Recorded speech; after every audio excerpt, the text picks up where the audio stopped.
Hey, Mike, how are you? I'm doing swell, Bob. How's it going with you? This lovely, almost June, but not quite June day. Not quite. It is May. We were off last week because we had a rescheduling and I needed a break. We almost were off this week, and we don't have a guest tonight, but we're going to have a great conversation. Um, we have guests coming back next week. Big one next week on Tuesday is going to be John Lehman and Rob Guillory. They Cool. will be here next week, but this week we're going to talk about a whole bunch of cool comic stuff and pop culture stuff. Yeah, I've been wanting to, no slight against any of our guests in the least, but I've been wanting to do one like this. Just Yes. you and me talking.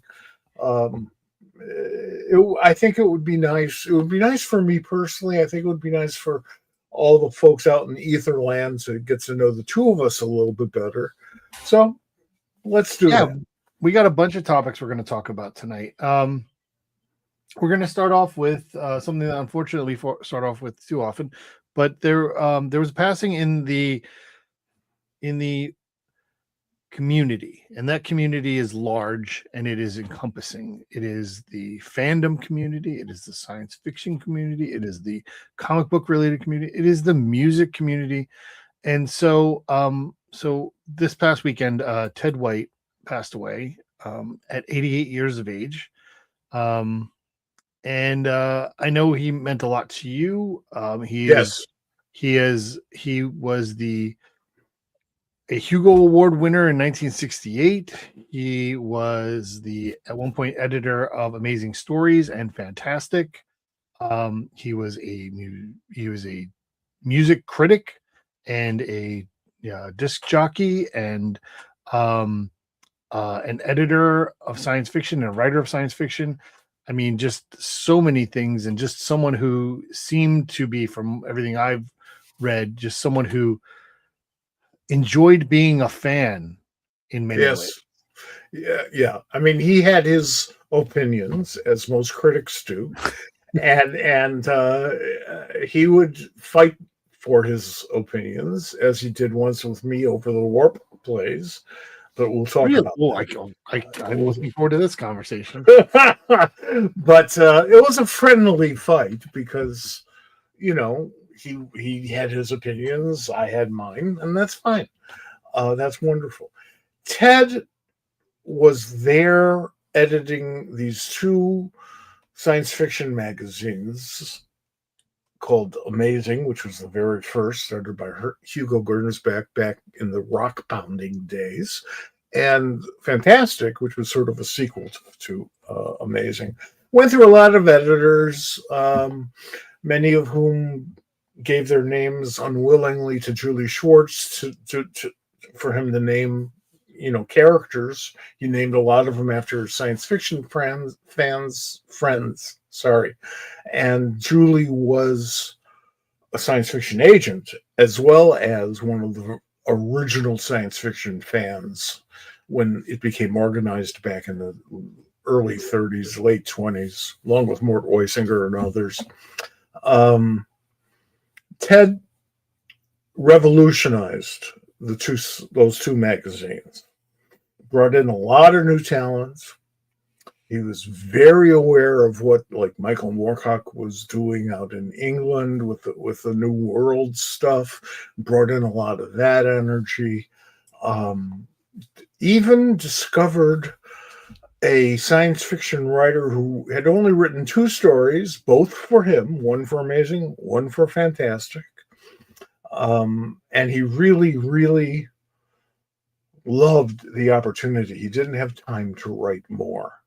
But that guy was Roger Ebert, a young Oh, Roger Ebert, and but not terribly young. I mean, he had the movie column by then for some time actually.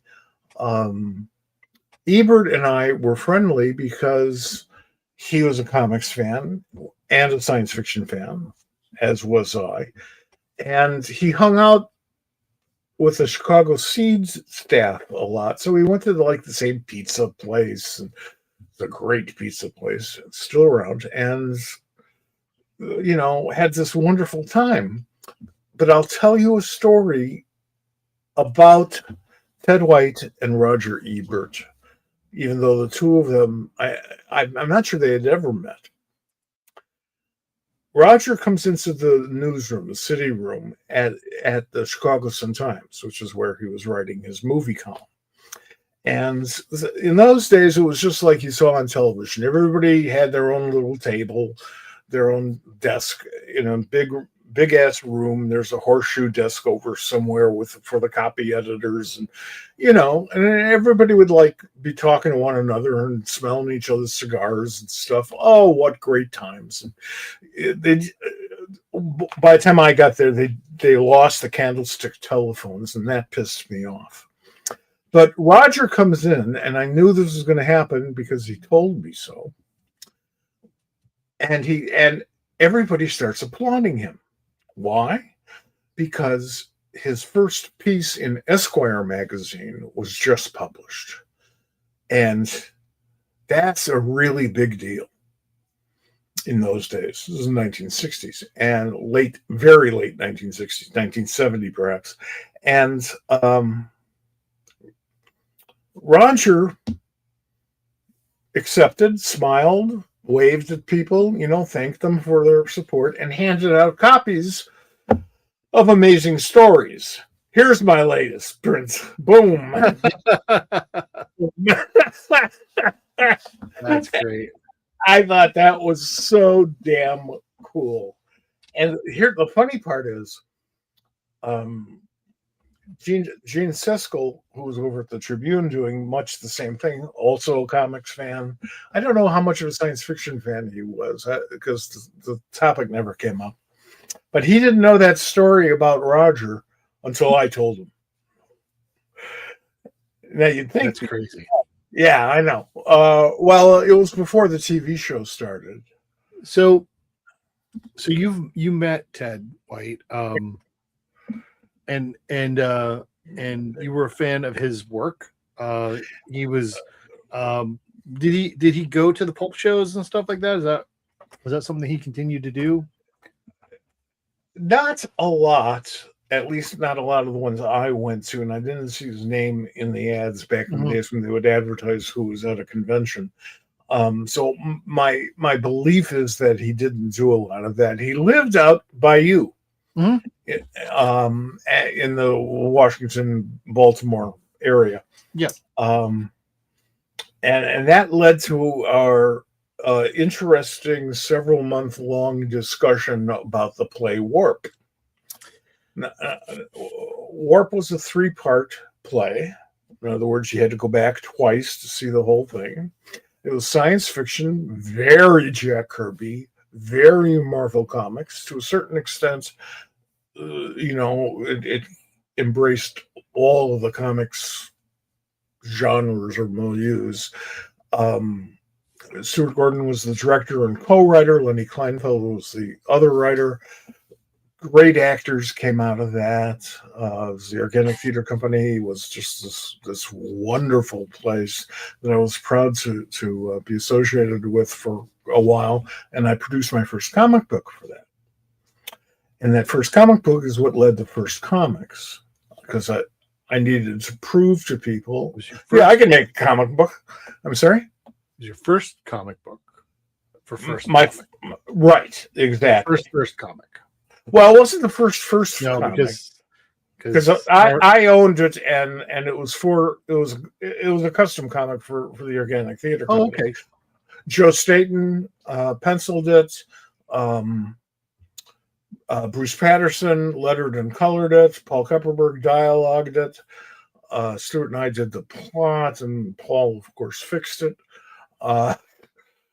And we had a wonderful time with this little 16-pager, and I don't think I ever worked on a comics book at any publishing house that sold better or had a higher print run than that thing for the Organic Theater Company, because we put it in as an insert to a proper or alt weekly, they would call them for a while, called The Reader, which was and still is a very, very famous alternative newspaper, not underground, alternative newspaper.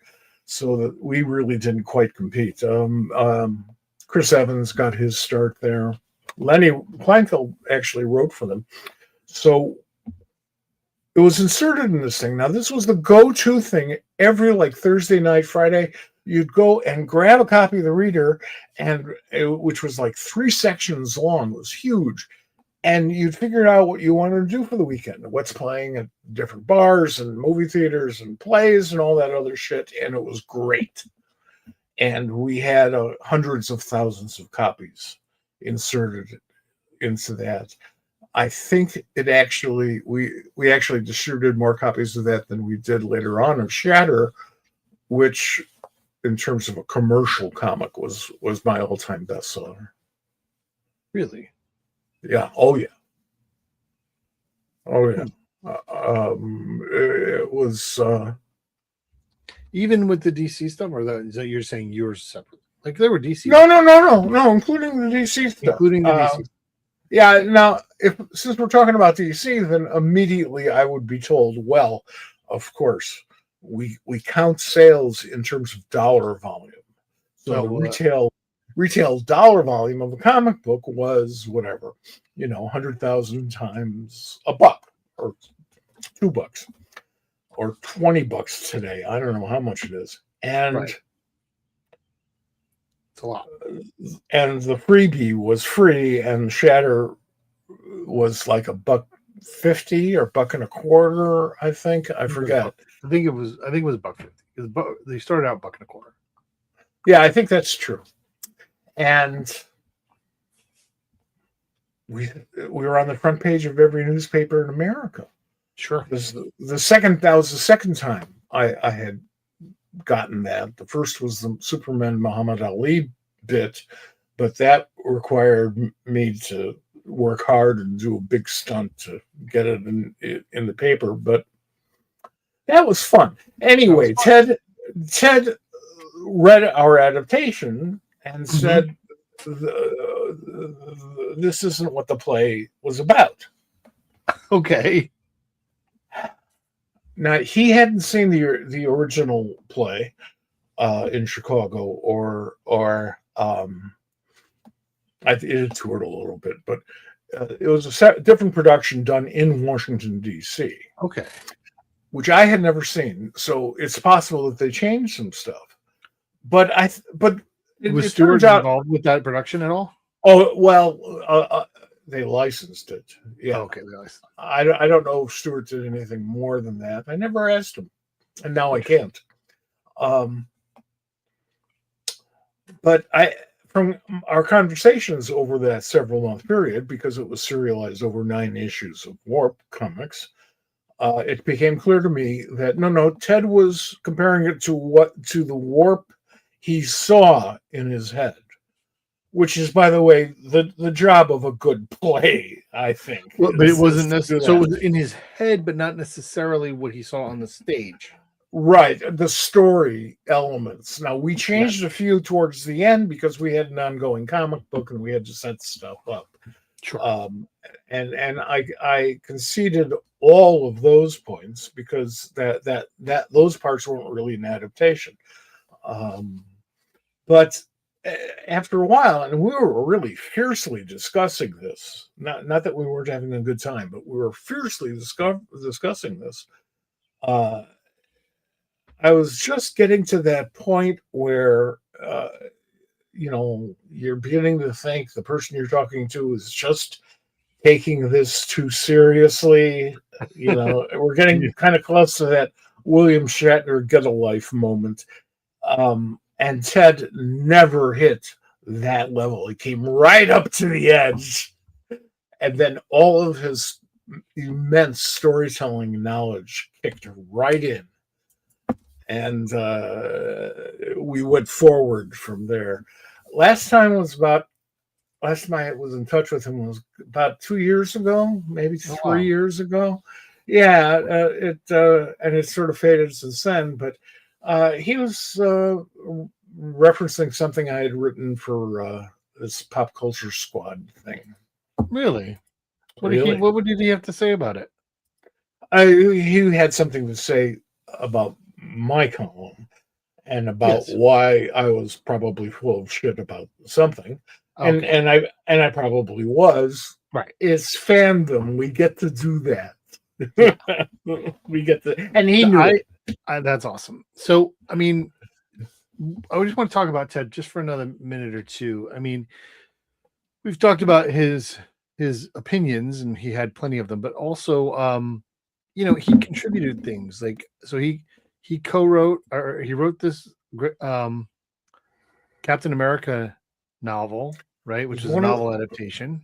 was one of the first novelizations of a Marvel character, and it came out the same time as I think an Avengers book came out.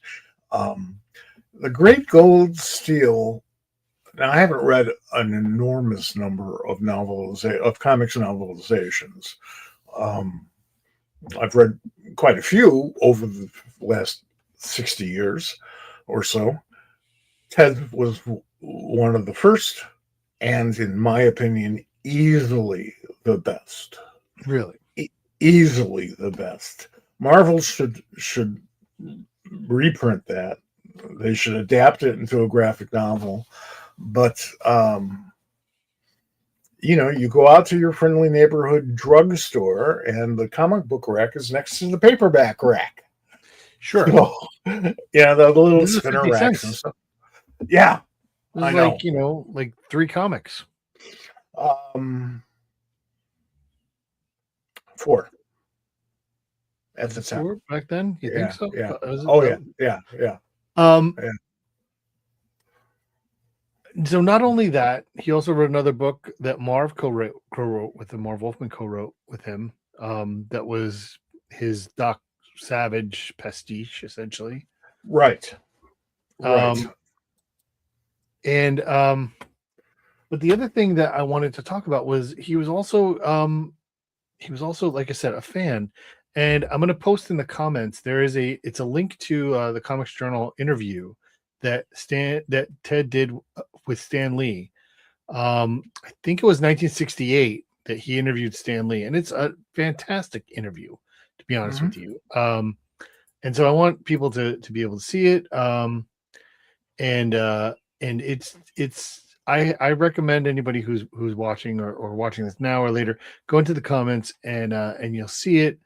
It's a really, really interesting perspective because he really went after Stan even in 68, like kind of talked about, the relationship with him and Jack and got some interesting comments about Stan's perspective on that, which are kind of what I always felt that they were, that for the people who are angry at Stan, you probably won't be angry at him.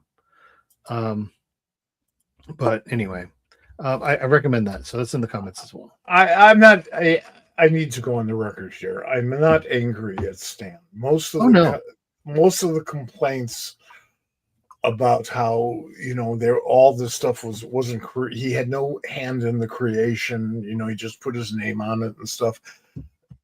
To a certain extent, that's bullshit. To a certain extent, that's absolutely true. I mean, all the stuff that I've edited that I didn't create, which is most of the stuff that I've edited, have my fingerprints on it somewhere, and that's true for every editor, particularly of corporate comics like Marvel and DC. It's all there. Big comics. And big comics. Yes, big comics. And Steve Ditko knew the rules and hated them but respected them because he knew them before he went in. And he knew he didn't own a thing and he didn't control a thing. And if he didn't like working on something, he wouldn't work on it any longer. But he never went for the I created this sort of thing. Spider-Man is harder to pin down because a lot of hands were involved in the creation of a number of different versions of Spider-Man. Little bits and pieces work their way in. But Stan was an amazing editor, a brilliant marketing person, And he single-handedly saved comics after the Batman TV show died. And quite frankly, did a really nice run up to that Batman TV show. We were all able to skate for a few years when Adam West wasn't animated, but the whole idea of crossing over, and I think we're going to talk about that a little later on, but when Iron Man crossed over with the Angel, nobody had ever seen anything like that before. You go to the newsstand, because we didn't have, the internet or news fanzines, and you'd look at the racks, see what's out this week, and you'd see your copy of Iron Man, and there's the Angel on the cover. And that was, the technical term is a mindfuck. It was a hell of a mindfuck. Probably the biggest was Fantastic Four number 25, the two-parter where the Avengers and the Hulk and the Fantastic Four. That's what changed comics, superhero comics, forever. American superhero comics are changed forever by that two-part story. And Stan was responsible for that. Because we never... All right, if it was a big deal for the Flash to meet Green Lantern, and it was a big deal, even though the story wasn't as good as one would hope, but still, it was a big deal. Every crossover was a big deal. Blackhawk in Blackhawk Comics might make a reference to Superman once, during all the years DC published Blackhawk, and it just worked into the story, and nobody edited it out. Crossovers were very rare and were a huge deal. That's why the Justice Society, Justice League crossovers were so huge.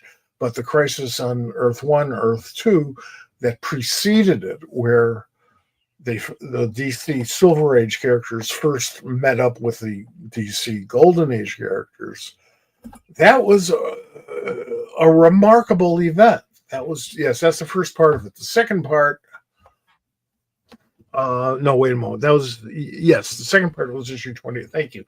Was issue 26 with a cover with a building, skeletal building, something that Kirby drew beautifully.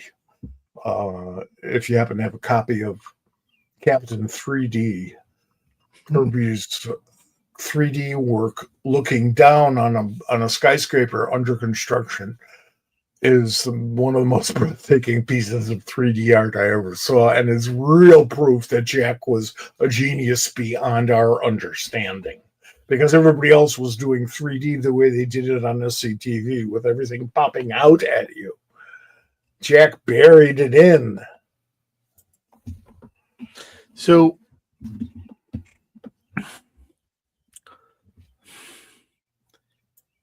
we're kind of gonna we're gonna segue a little bit here. So again, we because you brought it up, and we were talking about it earlier, and it's one of the things I wanted to touch on tonight. So you were saying that the Fantastic Four 25-26 crossover, right? Mm-hmm.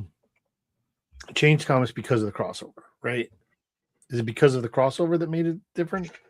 It's because nobody would think of putting two super groups together and make it count, because in Marvel continuity it counted. Well, in Marvel in the 60s, that I think that was it's interesting, because it's the thing that is the snake eating its tail today, because in the 60s the continuity counted at Marvel, and that was a selling point, I think.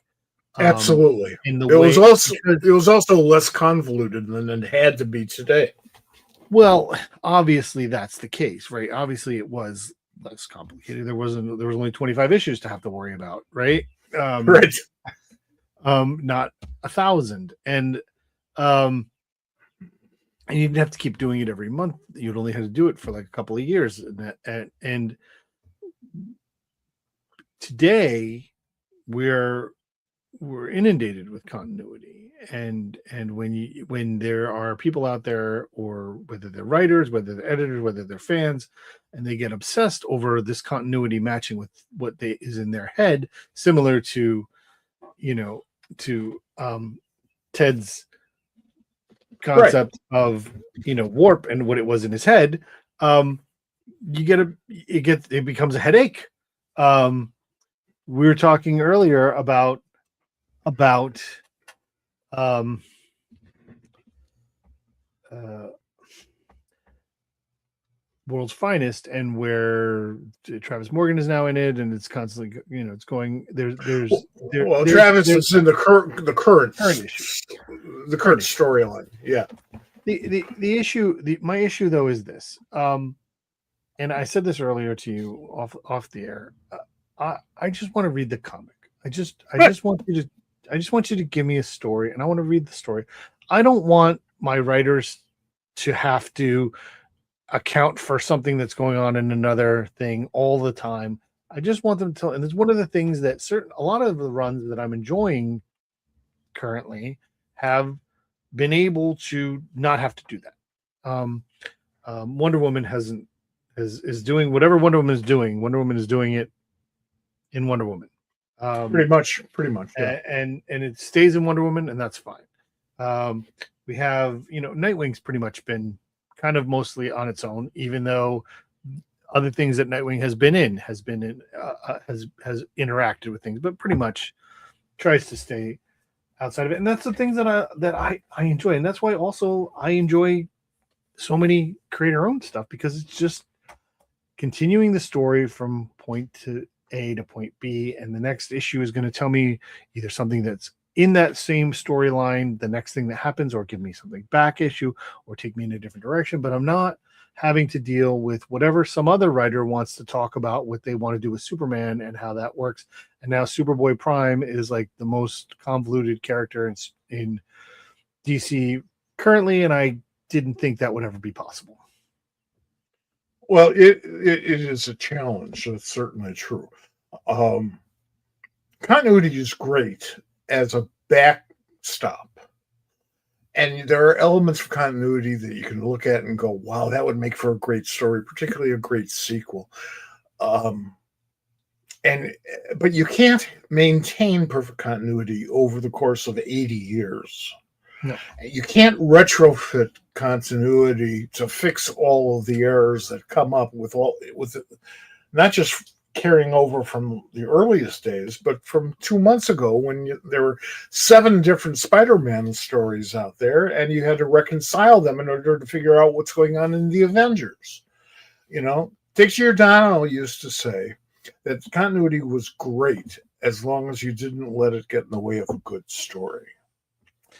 And I took that to mean you can, and I did this in 86, you can interpret a story so that it is not bound to continuity without contradicting continuity, because the fans who like that like different elements. You can destroy one element of continuity and people will love you.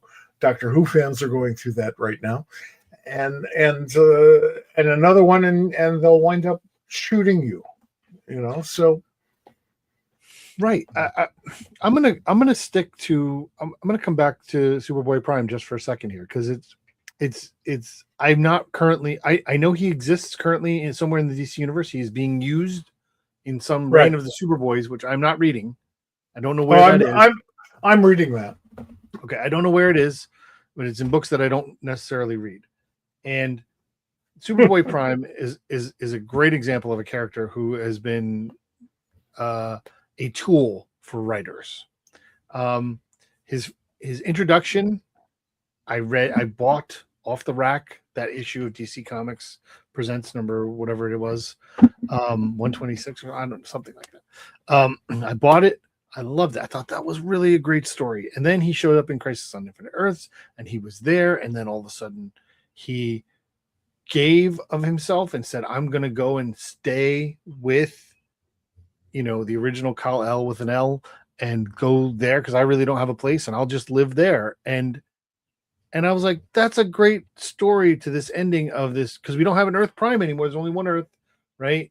So that was a nice little ending. And then he got aggro in the pocket world and was watching too much TV and came out really angry and became horrible. Not just a bad, like an all-time horrible, one of the worst villains, murdering psychopaths ever. And that's that, you're done. There's no redemption from that. No, He doesn't get a redemption arc, but now he has one. Yeah.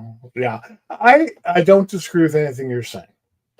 And I do agree, except that the story's not over, so I can't really agree until somebody puts a period at the end of some sentence, which I acknowledge may never happen.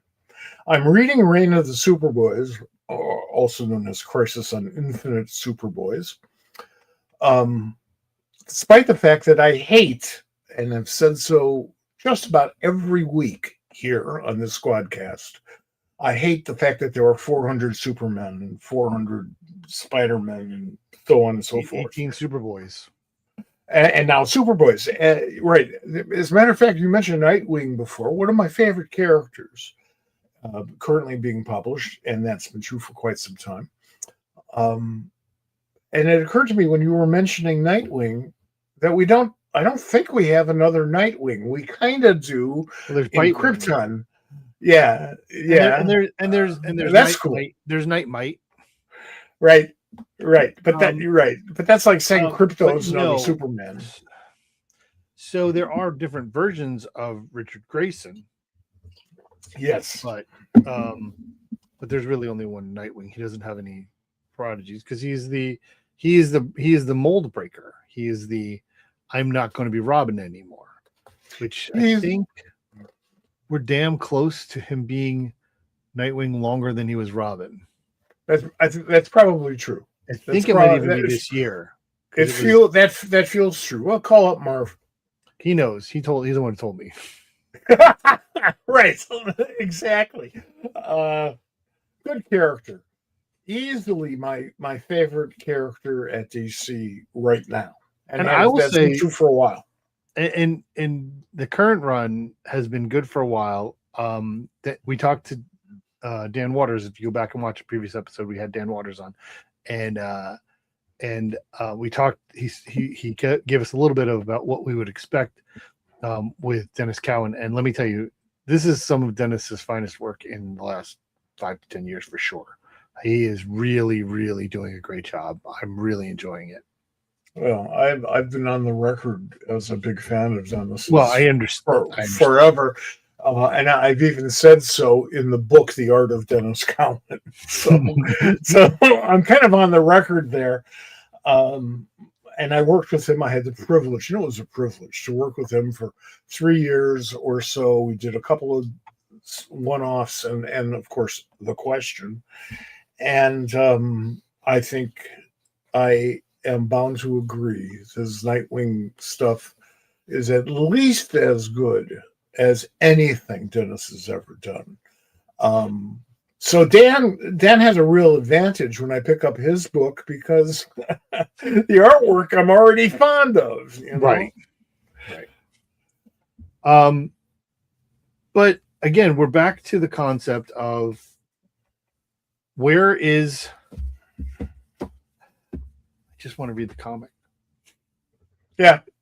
And to be honest with you, it's I understand there is a need from the publishing imprint or from the publishing house to get people to buy other comics. I guess somehow I think that's behind it, because I don't know why I need to. I guess you're trying to trick people into saying, "Oh, you might like this character. Maybe you should go over and buy that book too next month." Or you have to buy them all because you got to buy all my books this month so you can get the whole story, which I find to be rude. If I agree, if you were to put 20 different comics executives who know editorial. Maybe they could all be from editorial. If you put 20 of them in a room together, you would find 20 completely different interpretations of how to do that. What parts do you ignore? What parts do you, because you can't keep everything. And the reason why perhaps you're not reading this Superboy thing, reason why I don't read the Absolute line or the X-Men is because at the time the X-Men became 100 different books, I didn't have enough time to read the whole thing, and it didn't make enough sense for me to read a couple. Same thing with Absolute and some of the others. If I were to read twice as many comics as I do today, which is an impossible number, I don't think they'd be superhero books. If I were to add another 100 books to my list, they probably, most of them at least, wouldn't be superhero books. Well, but I'm not sure I'd know the stories in any of them because I'm reading 200 comic books. I mean, we're going to talk about some of the other ones. We're going to talk about one Absolute as well. Yes, we are. And we're going to get to that in a minute, but I want to talk a little bit because we're kind of talking about editorial and corporations and executive thought, and there's been some news. So we're going to talk about comics news. Comics news roundup. We'll talk about that. So one of the things that we wanted to talk about is there were some significant shakeups in Marvel. Recently, they have announced that they are the current publisher is leaving, and the new person is coming in. Brad Winderbaum is going to be coming from the TV side of things, Marvel TV side of things, to be the Marvel's publisher, and essentially, I guess, CB Cebulski is going to report to him. This is on the record. It's public. So one of the people I follow on TikTok is Mike Choi, artist Mike Choi, and he's a pretty good channel, and I recommend it. But he's like, his response was, "This is weird. I don't know what to think about this. I don't think it's good. Please talk me off the ledge." And I'm like, I wish I could, because I'm also on that ledge.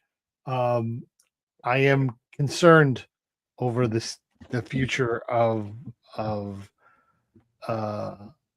story focused comic books that are original, right? At Marvel. Maybe I can help get you off the edge a little bit, but not so much that you close the window. I don't know Brad. Never met him. He could be H.H. Holmes for all I know, although I don't think so. He joined Marvel Studios, what is now Marvel Studios, back when they were doing the first Iron Man movie. And he's been running all of the TV stuff since the Netflix deal died or ran out, or they ran away from it or whatever. And I like those shows. By and large, wow.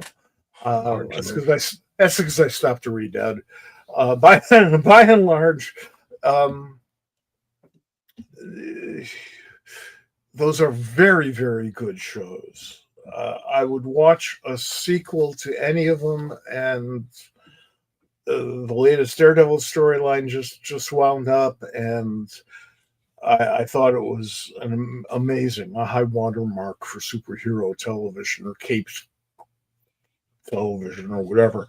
So if he's responsible for that, or one of the people best responsible for that, then I don't have any fear for what the Marvel Universe is going to look like now that he's also overseeing editorial. Well, I haven't seen a lot of big shakeups yet. There's plenty of time for that to happen, but remember that shakeups happen around the time that you need that some stockholders are bitching about how small their dividends are. Right. That's when it happens. That's why the Disney thing, the Disney purge, they lost over 10%. They fired over 10% of their total workforce, including folks over at Marvel. That's why all that happened, and it will happen again because that's what corporations are all about. Right. Well, I will say this. I will take your words to heart, and I hope to believe that there is a positive in this particular situation. We do know from his own words that he is a comic reader. Yes, He's he reading is. the current stuff. His favorite comic right now is Absolute Batman. That's true. Now, That's I don't true. know if that's a good thing, being the head of Marvel Comics. I think it's a great thing. I think it's a wonderful thing. Well, but there's two things with that. One, first of all, Absolute Batman is significantly DC and Batman related, and there isn't really a Batman in Marvel Comics. So there's that. The other thing is he could just be saying, hey, I like Absolute Batman because everybody loves Absolute Batman, and Absolute Batman is the biggest thing in the world right now. So there's that. He could be, but I'll take him at his word. That's because of the explanation that he gave for Right. why he thinks Absolute Batman is the best comic book being published today. The fact of the matter is, if he is going out there, and you really don't have to go any further than your computer desktop, but if he's going out there and looking at what everybody else is doing and reading some of it and liking it and continuing to read it, he may have started out as a publisher type, but he's in it because he's a fan type. He likes the book, and that's why he's reading it. And you know, there have been periods of time when comic books were being published by a lot of people who never read comics and thought it was beneath them. Well, I agree with you that is a huge positive. So there's that. So let's move on from Marvel. Because those are changes and they're scary. Because as much as we have conversations, for those of you who are not familiar with our big comics wording, that came from our interview that we had a couple weeks ago with Matthew Rosenberg, and we called Marvel and DC big comics. And there's other things going on. There are other publishers out there who are doing good things. Some we're questioning where they are, what they're doing. You asked me what's going on with Mad Cave. Yes, I did. I don't know, but I know they've had some editorial shakeups, which were disappointing because I was a fan of the editors there, and it's weird to be a fan of editors, but I am. There are people who I think are good at, well, you know, it's not weird for me to be a fan of editors, but the average comic fan doesn't know who's editing the book. I would say. The average comic fan is much more of a fan than the average comic fan was a couple of decades ago. Well, that's true too. I still knew you were editing those books, but they're doing things. There are books that are coming out. They still have their licenses. The licenses are still continuing on. I just saw an announcement that they're publishing Jane American, which was a Ringo Award winner last year. That was an independently published book, and they're going to publish that under, I think, Paper Cuts or, there are questions about what they're doing, but I do know that there are books coming out from them that are creator owned, that are by people that we are friends with and that we admire and we think are good people, good things. I have concerns about where their ultimate focus is. I have hopes that they are, running through an issue where they'll be able to navigate whatever is necessitating them needing to cut staff. Right. I mean, cutting staff is a horrible thing, no matter what. Sure. People who used to be able to pay the rent can no longer pay the rent. That's horrible. In corporate America, a phrase I use a lot because we're all oppressed by it. In corporate America, things don't have to make sense. And things don't have to make business sense. Now, they'll tell you it makes business sense, but it doesn't, because if it makes business sense, it means you're going to be around for a long time and you're going to be making money that whole time. And a lot of these moves that we see in the larger corporate America, such as the Disney moves, are suspicious because you have 4 people doing the job that 5 people needed to do, and it would have been nice if you had 6. Yep. I think that's what we're doing, and again, I'm excited about some of the new things coming out from Mad Cave. We've been a fan of them for years since we started doing the shows. One of the first, before we are huge fans of Ignition Press. We've said that right now. But before there was Ignition Press, Pop Culture Squad cast, there was Mad Cave. We're on board, and they haven't. I feel like the output isn't what it was when we first we started the show and what they were doing. But there are. I don't want to say that it's not existent. I think I'm hoping that there's a resurgence there in what we liked. Well, let me remind you that there was a time in the mid-50s when Stan had to fire everybody at what is now Marvel Comics except his production manager. And they just... I want to say Reporting, but I'm not positive. Okay. It should have been. But that gets me in a different thing. And what Stan had to do for the next several months until they can find another distributor and build their programming up and their the amount of books that they've got in the works.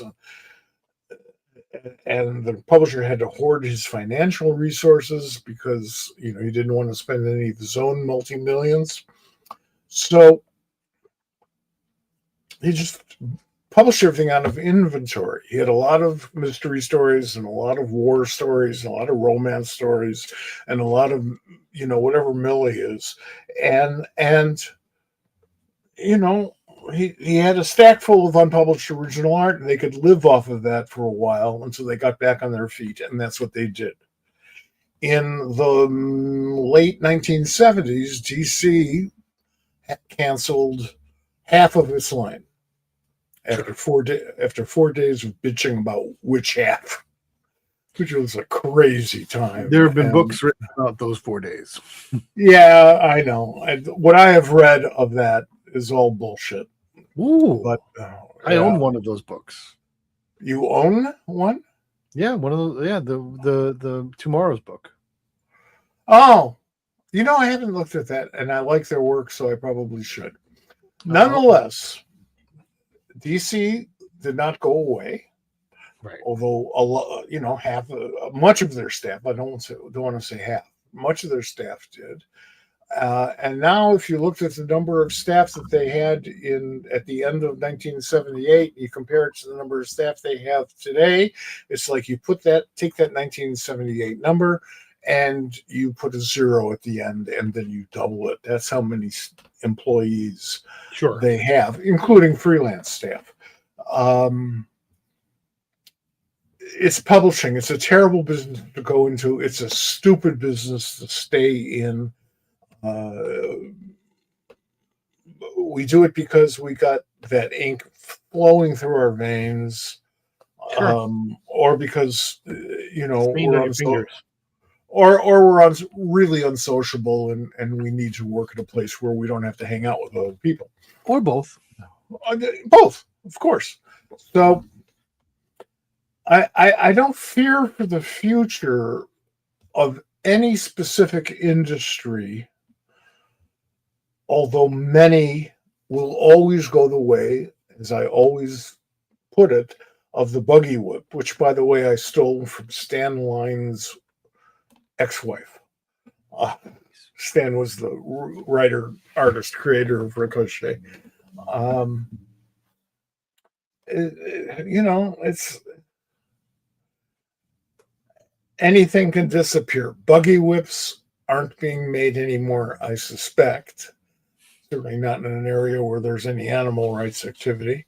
And some parts of comic books become buggy whips. A newspaper last week, I forget which one, dropped their newspaper strips.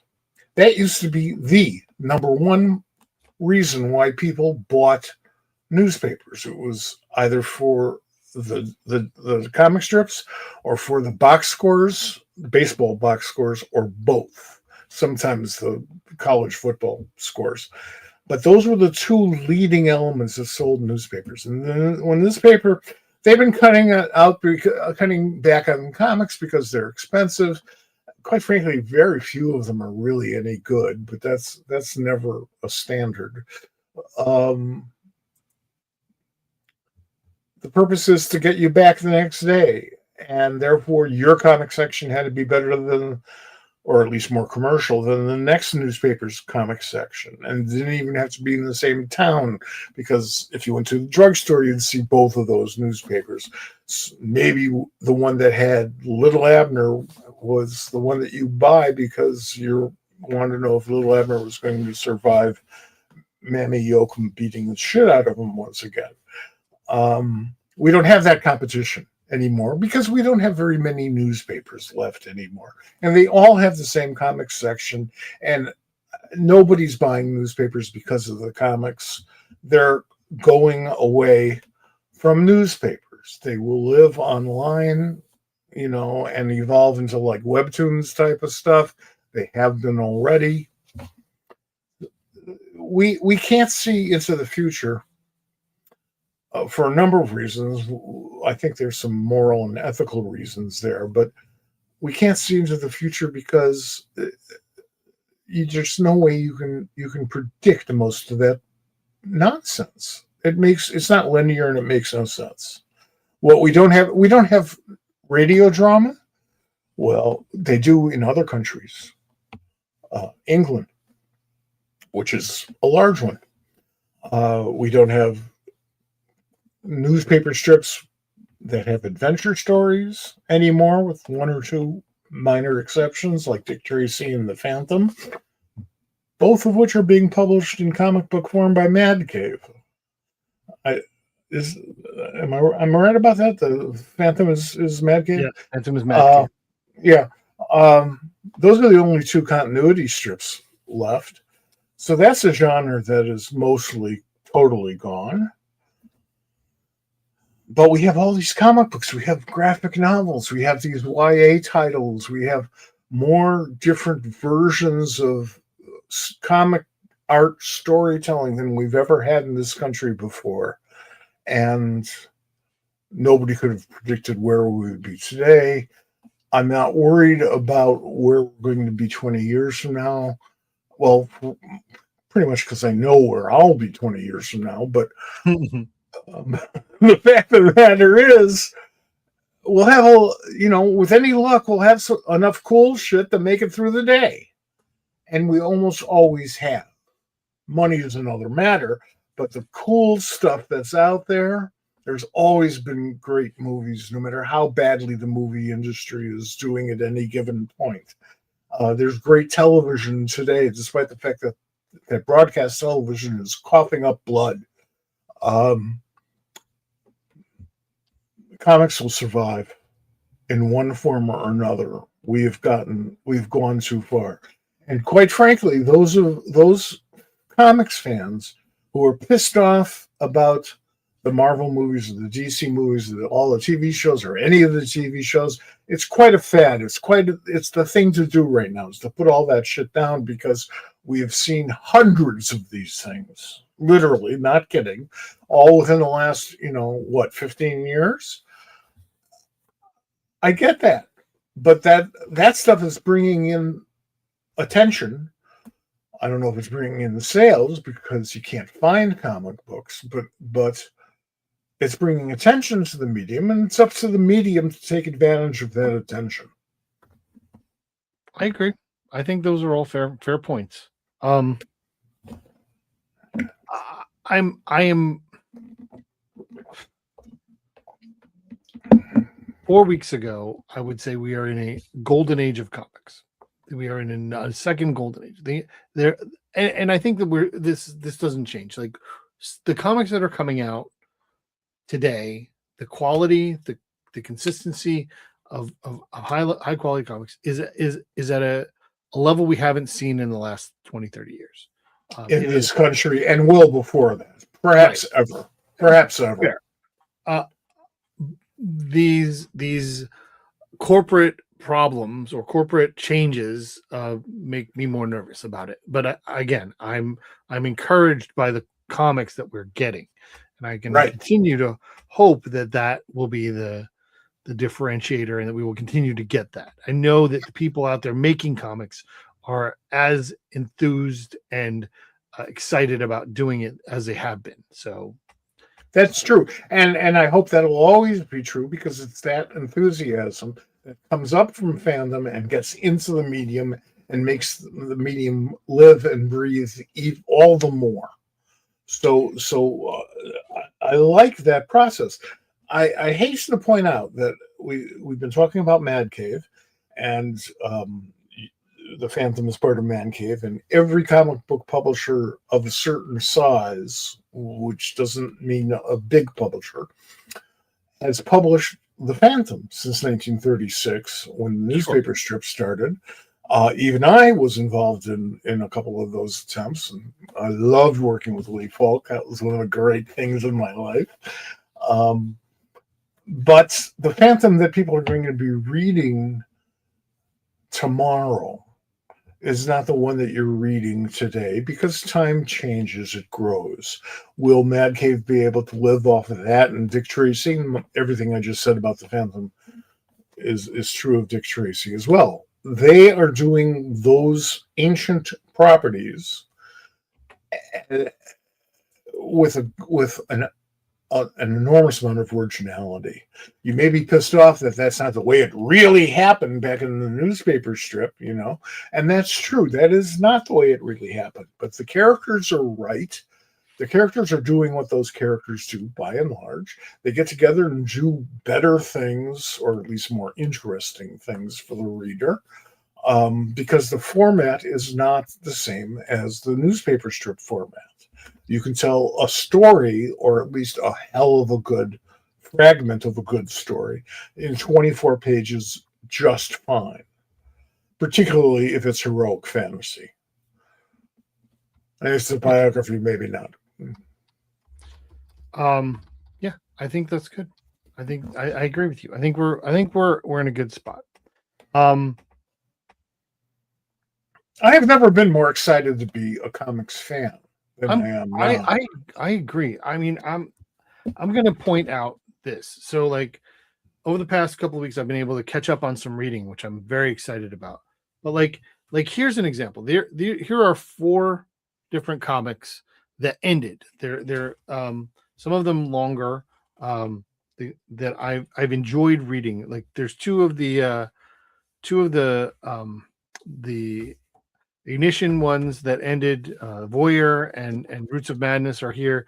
I finished those initial runs, and I think they're done for now. But great runs. Another one that I've been reading for a long time is Briar, which is a Boom Studios book that is written by Cantwell, by Alex Lance. This is, I think, the 3rd volume, so it's issue 4 of the 3rd series, but it's the end. It is ended now. So it's 15 or so issues long. I loved this story. It was so interesting. It was a great take on the Sleeping Beauty story. Wonderful. And then this one is Sacrificers, which is a Rick Remender book with Max Vermeira, who did most of the art. That's this alternate realm where the gods are personified, and just the power of taking the power of the gods from them, and what the repercussions of that are when the wheels of and the engines of normality are disrupted. Some interesting, thought-provoking work, and it's wonderful. And it ended. This is issue 21. It's the end of the story, which I love the fact that we're getting that in comics these days, where we're getting things that are. It used to be, and a couple of years ago, I would be like, there's nothing that's, you get 12 issues maybe, but I have this. This is 20 something issues. I have over here. There's World Tree, which is one of James Tynan's books that I've been loving, and it's issue 20 something as well. Yeah. I'm sorry. Is your cat in the union? Yeah, we have to pay him. Don't worry about it. Okay. He's got an after card and all that. He's good. Okay. Whatever. It's an IFTRA because internet. No. Probably it'll happen. But yeah, I mean, it's great. One of the things it's also great that it ended a story and that's it. Now we don't know if it's going to be that's it. But no, I think with the Sacrificers particularly, and with Breyer, that's it. They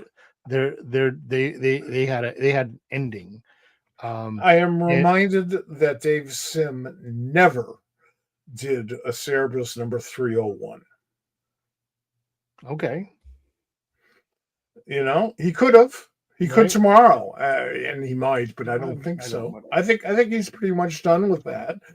And he told the story, like it or not, or like it and not, over the course of 300 issues. Right. Here's another one, Minor Arcana, which is another Boom book that's Jeff Lemire, and this is issue 15. And if you're not reading this book, you should be. It is. I'm up to about 11 or something. It's good. It's really good. I'm enjoying it. Yeah, I have been. I look forward to when it comes out. But that's where we are. It's a good thing. I also want to point out to folks that tomorrow is the last day to nominate books that you are liking on for the Ringo Awards, and so I'm going to put that link in the chat. It is open to all people to be able to write or to be able to nominate for this round. The open nominations is out there. Anybody can nominate the books that they like. I'm filling out my ballot right now.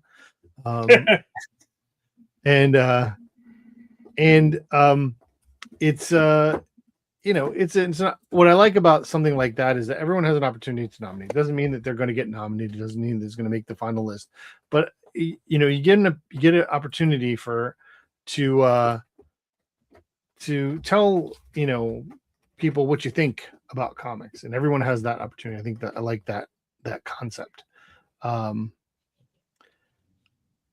also have to vote for the Eisners because I have that ballot is in my inbox that I need to finish up, and that's super exciting. Here's my story about that.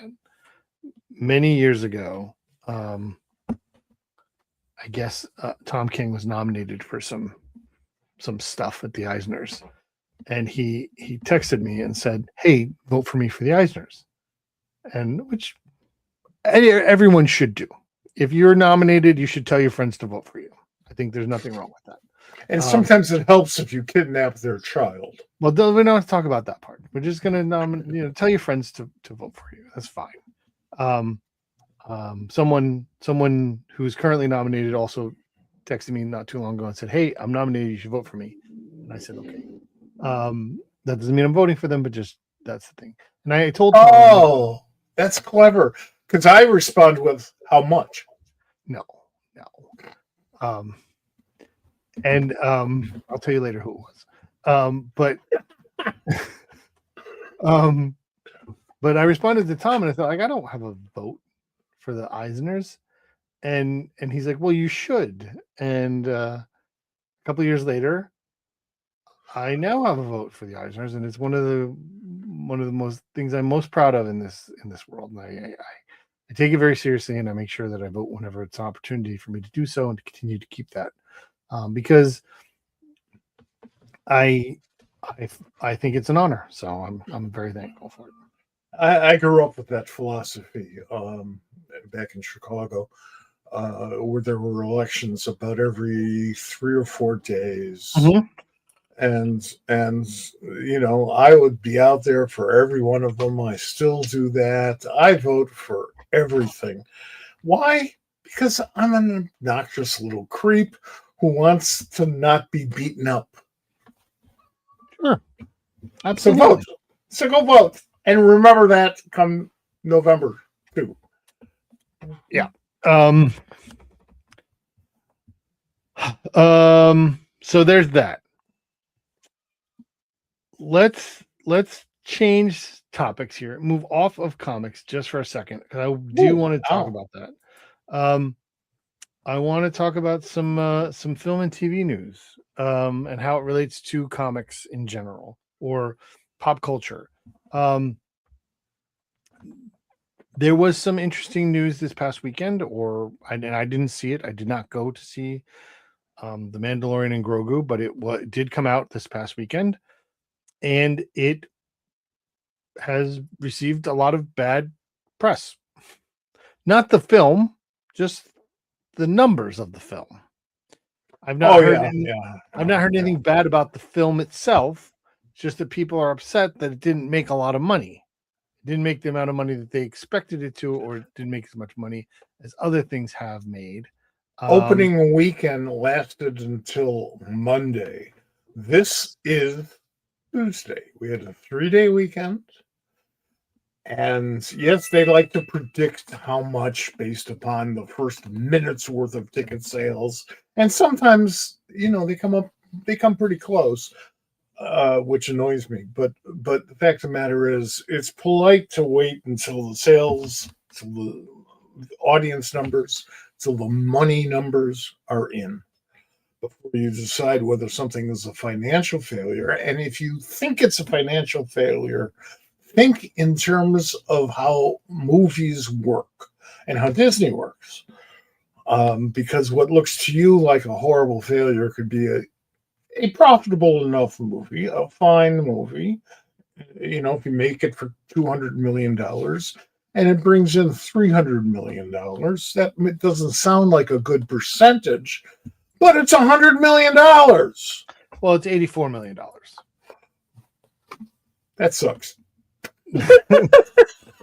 I haven't seen a Star Wars movie or TV show in a long time because I hated them after the second movie. After the second movie, did you like the second movie?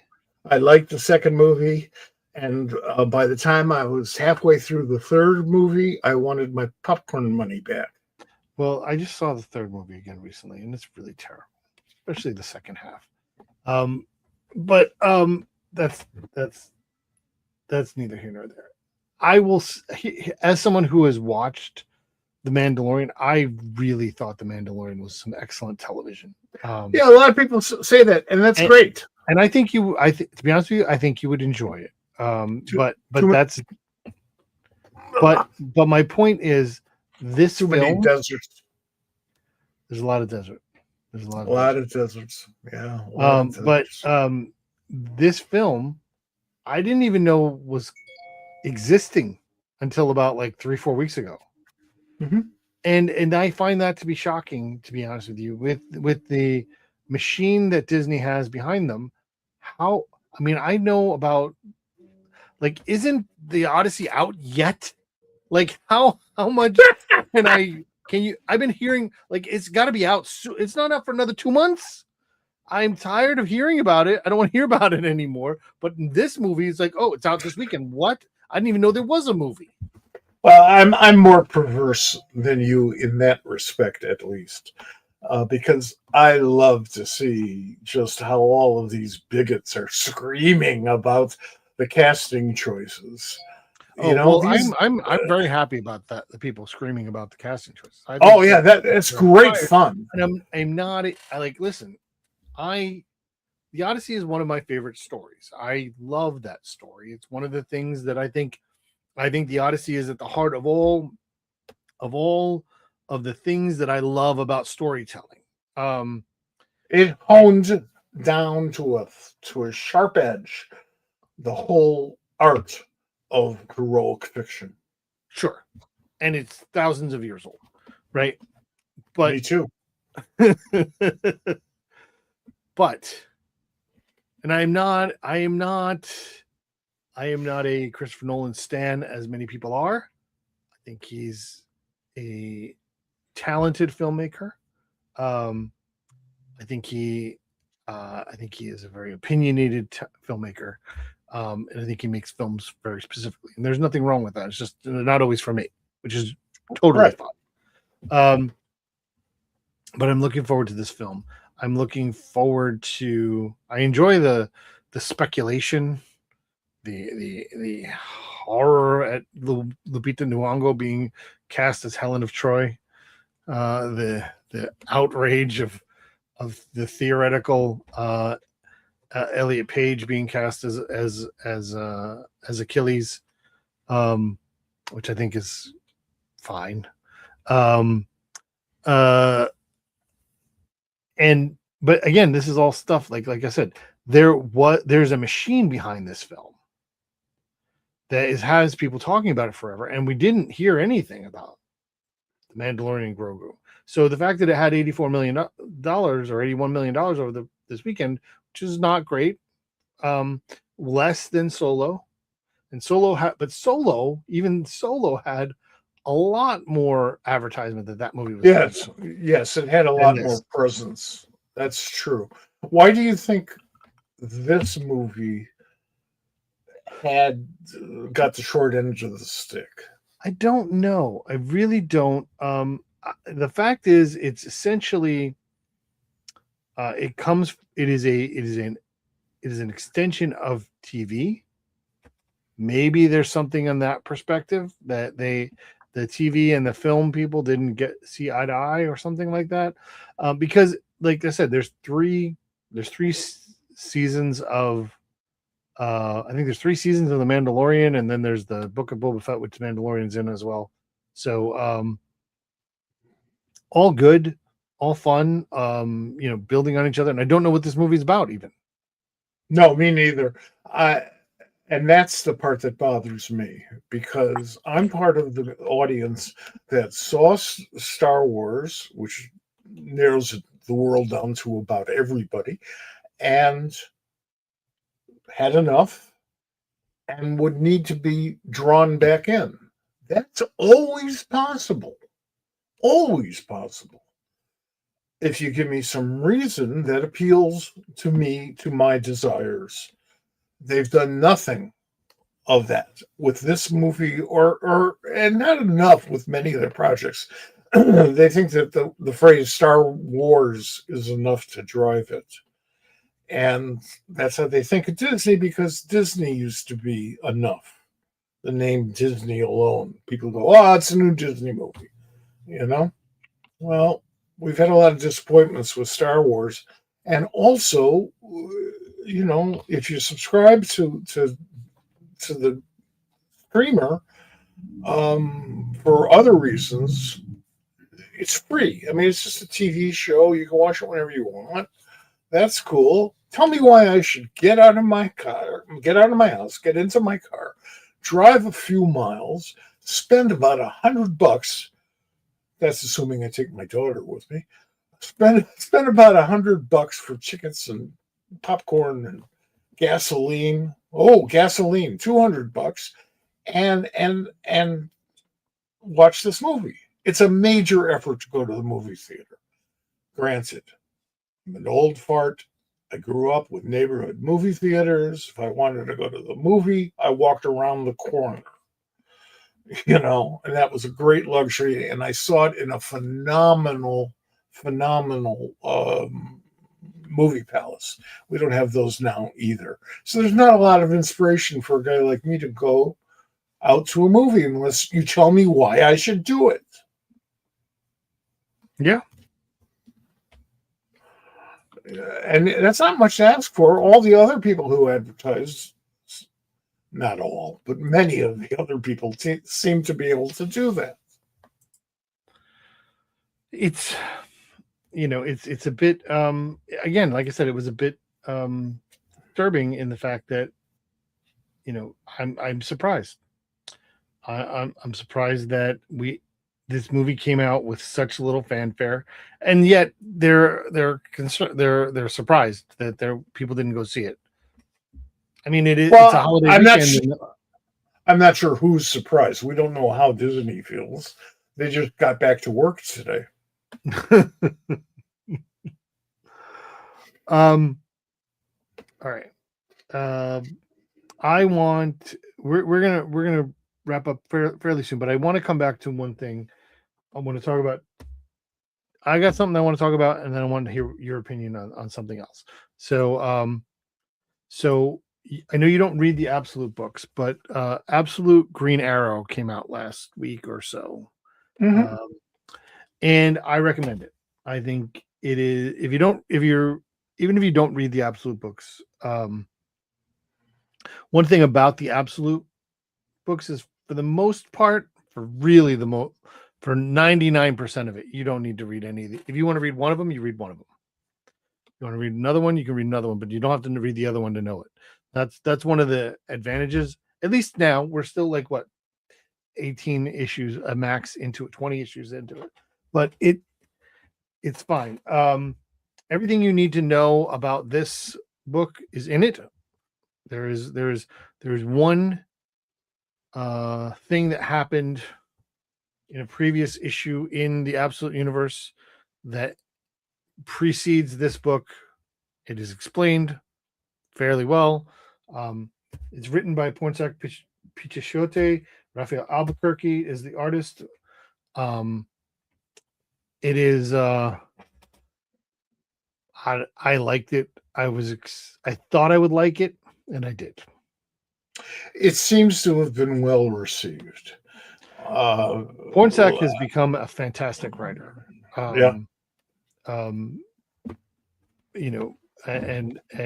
I pretty much want to read everything he writes these days. What else is he writing? He wrote the Dead Boy Detectives one that was recent, the recent Dead Boy Detectives book. He's also known for writing Infidel, that was a few years ago. And I don't know what else he's written. I can't think of it. Oh, we wrote The Good Asian, right? Oh, I loved that. Right. I loved that. Yes. He's a really good writer. And this is really, really well thought, crafted. And I'm looking forward to where it goes. I have an idea. There's fan theories out there. And this show doesn't mean anything to anybody, but one of the fan theories is that the Green Arrow is the Spectre. Well, that was Green Lantern. Well, in the Absolute universe. Well, the issue is that what you need to know is that there is an issue of Absolute Evil, and in that, I mean, it's very publicly out there. The Absolute Hawkman throws a dead Oliver Queen Green Arrow on a table in front of all the bad guys. So he's dead. Oliver Queen is dead, and this is about a Green Arrow who looks a lot kind of like Oliver Queenish. So I don't know. Maybe he's just got better. Happens in comics all the time. Well, they found his body. So it happened to me a few times. I want you had something you want to talk about with Marvel and the Doom stuff. And I'm not reading that as much as you are. So what's your deal with it? There's a lot of talk about how it's gone on way too long in the aggregate, because there are all these little mini series and stuff. And I think that's true. I think that's true about all of those. I mean, if there was a big event stunt that didn't run too long, that would be noteworthy. But there wasn't much story here to warrant all of that acreage.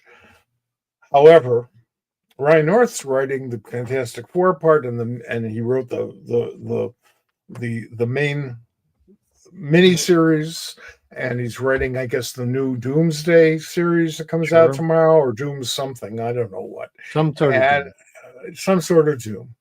And I love his stuff. I really enjoy his work, both at Marvel and DC, and I just love. Never met the guy. Love his work. But I'm thinking, like, do I need another Doctor Doom is Dead miniseries? I mean, now you're gonna, like, what, hammer them back together for the movie? Okay, fine. I have no idea. I'm beginning to run out of patience with this storyline. It's just going on and on and on. Doom is dead. You know, keep him dead for a while. I mean, the only thing I'm reading Iron Man, and I think there was a reference to the fact that Doom failed. Right. Like, and I do like the new Iron Man. I like Josh Williamson's Iron Man. I'm enjoying that. I do too. I'm enjoying it as just, and I like the fact that I'm just reading an Iron Man book. I'm not. It doesn't, just tell me this. Yeah. Let me read this story. We're back to that. Just tell me the story about the character that I'm reading. And to be honest with you, those types, I remember, back in there before Marv screwed it all up, and we had Crisis on Infinite Earths. I enjoyed, like, if something could be referenced and, like, oh, check out this other book, or maybe this, and it was a very minor thing, like one word or something like that, and that's all you needed, and and so that's kind of what I got in this, and who's really good at that today, and we've talked about this earlier, is, and we are both fans of Brittany Holzer and her editing techniques and the way that she is able to master the modern day editor's note is at the top of the game. It's a challenge keeping up with all of these events and all of these newfangled things, because you think that they're going to wind up as part of a big event and you're going to lose track. And by you, I mean me. And I am going to, and I am going to lose track. I mean, it's spread out amongst a million different books, and by it I mean all of these stories. Some of them you don't have to read, but you don't know you don't have to read them until after you've read them. And you can go like, "Wow, I didn't have to read this." That is the worst book to read. That's the book where hopefully you figured out about page 3, and you can just go, "Okay, now I know what happened."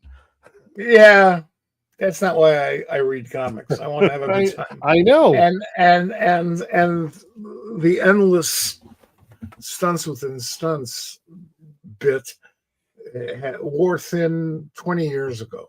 But let me defend Marv for a second. Oh, and I know. I understand. What Marv was trying to do with Crisis, which was desperately needed, was straighten everything out. Straighten out the DC universe. It was hodgepodge. It was contradictory. It was an MC Escher drawing on acid. But, nice thought though, it's not Marv's fault that the aftermath was so bad, because it was supposed to fix the whole DC universe. We now have this new linear DC universe where everything is understood and we know who everybody is. And then at the end of it, they killed off Superman, not in Crisis, and they killed off Wonder Woman, or at least by killed off, I mean ended the those incarnations of the character, which were ostensibly the original incarnations. Batman, they broke his back 100 times, whatever. We were supposed we, meaning me as an editor, came up with a sequel to Crisis as a builder, not as a destroyer. Guess who's going to die in this issue? Never in Legends. We never did that. We built new wings or reopened old wings of the DC universe. Here is the Flash. Here is we fixed everything but that Marv couldn't get to in Crisis, except for the Legion of Superheroes, which is a shame. Well, I think that got screwed up. It got so screwed up. I think there's like a whole book in how bad it got screwed up, and it unnecessarily to my grave. It was unnecessary. I don't know who it was, but somebody's like, well, there was no Superboy. I'm like, 1,000 years ago, they could have just thought it was Superboy and it was just Superman. Right. Get over it. Right. I mean, the fact that they called him Superboy and then there's Supergirl standing next to him, and that lasted throughout the 60s, didn't seem to bother a lot of people. I know people took note of it, and they would write stories. I think Shooter was very good about this. Would write stories that would make that fit a little bit more comfortable. But it's a comic book. If you're going to get picky, start with the fact that these people can fly. Well, I mean, start with that. It's funny because even that the repercussions still exist today. Like there is, if you were, and here's a teaser spoiler for anybody who's sticking around this late in the show, is that the current writer and artist of Supergirl is going to be on the show next month at the end of June during Supergirl week. We are going to have Sophie Campbell on the show. Yay! And they are the Matrix is coming back to Supergirl somehow. I don't know how, but that incarnation of Supergirl will reappear somehow. So there's that. And we have Superboy Prime, so there you go. See, that's right. Yeah, and there's 43 other Superboys.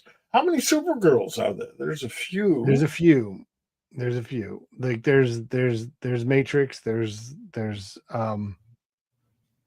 Power Girl, there's Supergirl.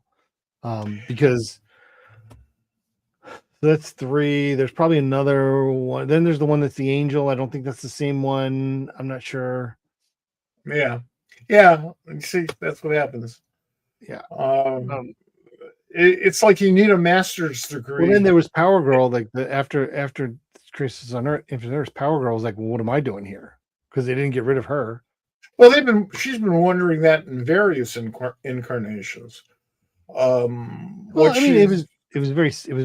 was linear. Like she just was Supergirl in Earth 2. That's fine. Right. But she got her name from the guy over at Marvel. Well, that's just because people are petty. I think that was with malice of forethought. Yes. Petty. Okay. You're right. You got it. You're absolutely right. It is malice of forethought and petty. It's like, oh, okay. All right. We're gonna. You got one more thing? No, I got a suggestion. I loved this, and I've been wanting to do this for a long time. And next time, and there should be a next time in a couple of months, there will be. We should get Ed and Mark in on this. Mm-hmm. We're gonna do that. I at the last minute, I'm like, oh, maybe we should get Mark and see what's going on. So we'll schedule the next non-guest will be a full pop culture squadron, right, of folks, and we'll get us all together. Yeah, absolutely. Probably in a couple months or so. Because next week we do have guests. They're going to be here. John Lehman and Rob Gilroy are going to be here next week. They have a Kickstarter that's coming out, and I'm not sure exactly what that is, but we're going to have the details of it. They are, I believe the Kickstarter is Chew related. And if you haven't read Shoe, you got a week to to pull it up on. Yeah. There's only read 60 some. issues or something like that. It's fine. Yeah, you can read it all in one sitting. But also, they are working on something else that's coming later in the year, and I'm excited to hear about that as well. So next Tuesday, on our regular Tuesday, we will be back here. We haven't quite nailed down our guest for the next week. But the week after that, we will have Matt Doherty of Mighty Ducks fame and also other film and productions. He's got an independent film that he has made, and we're going to talk about that. And we're going to talk about a lot of Chicago that week. And then the week after that, we'll have Miss Campbell, Sophie Campbell, will be on the show. So we are booked out pretty well in the next month or so. It occurred to me just as we were starting tonight's SquadCast, as the little numbers were kicking down from 10, I was thinking, shit, Bob and I should have started some sort of a Kickstarter. Well, then we could promote our own Kickstarter. There's that. Eventually we will. Eventually we will. I'm sure of it. And then we'll go on other people's shows and talk about it. That's right. Oh, I'll probably be doing John's show again sometime soon. John Swenson. There you go. Love the show. Love John.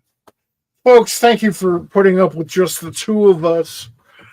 I had a good time because I got to talk a lot about, what I like. That's fair. Of course I had a good time. I hope you did too. All right, folks. We will be back next week on Tuesday, because it's Tuesday. We're going to be here. Please, follow, like, subscribe, however you're going to find out when we're going to be live. We will be live on Tuesdays on YouTube and Facebook. And you can watch any of our episodes in the past. Go to the podcast tab of our YouTube page, and you can see all of them there. Read more comics because they're good for you. And we'll see you next week. Thanks, everybody. All right. Thanks for being here, folks. Good night.